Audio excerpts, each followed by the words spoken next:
Hello everyone, welcome to my channel Munnar Pakshala. আজকের recipe চিংড়ি ভাপা। প্রথমে চিংড়ি মাছ ভালো করে ধুয়ে একটি পাত্রে নুন, হলুদ ও সামান্য সর্ষের তেল দিয়ে ম্যারিনেট করে 30 মিনিটের মতো ঢাকা দিয়ে রাখতে হবে।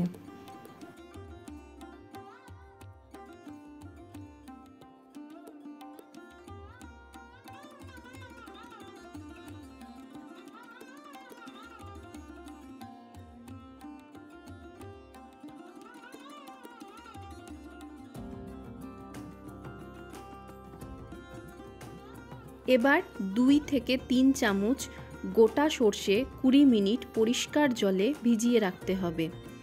20 মিনিট পর সর্ষের জল ঝরিয়ে নিয়ে একটি মিক্সির বাটিতে ওই গোটা সর্ষে সাথে অল্প নারকেল কোড়া, হলুদ গুঁড়ো, 6 থেকে 7টা কাঁচা লঙ্কা এবং প্রয়োজন অনুযায়ী নুন ও সামান্য কাশ্মীরি মির্চ দিয়ে পেস্ট তৈরি করে নিতে হবে।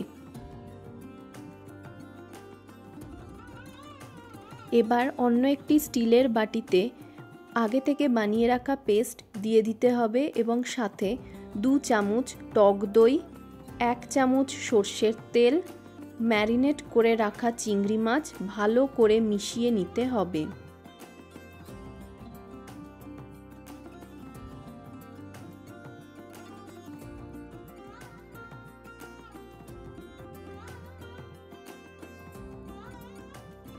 ভালো করে মেশানো হয়ে গেলে শেষে একটু সর্ষের তেল ও কাঁচা লঙ্কা চিড়ে তার উপর দিয়ে ঢাকনা বন্ধ করে দিতে হবে।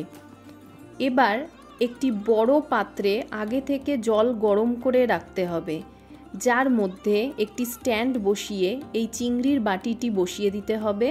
ওপরে একটু ভারী পাত্র চাপা দিয়ে ঢাকা দিয়ে দিতে হবে। মিডিয়াম আঁচে 20 থেকে 25 মিনিট রেখে গ্যাস বন্ধ করে দিন আর গরম ভাতের সাথে পরিবেশন করুন চিংড়ি ভাপা।